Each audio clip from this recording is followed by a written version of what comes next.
Relax.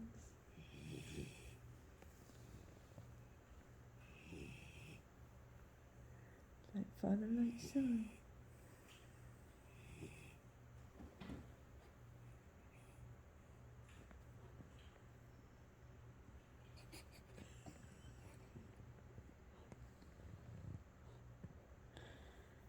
I love you, Capes.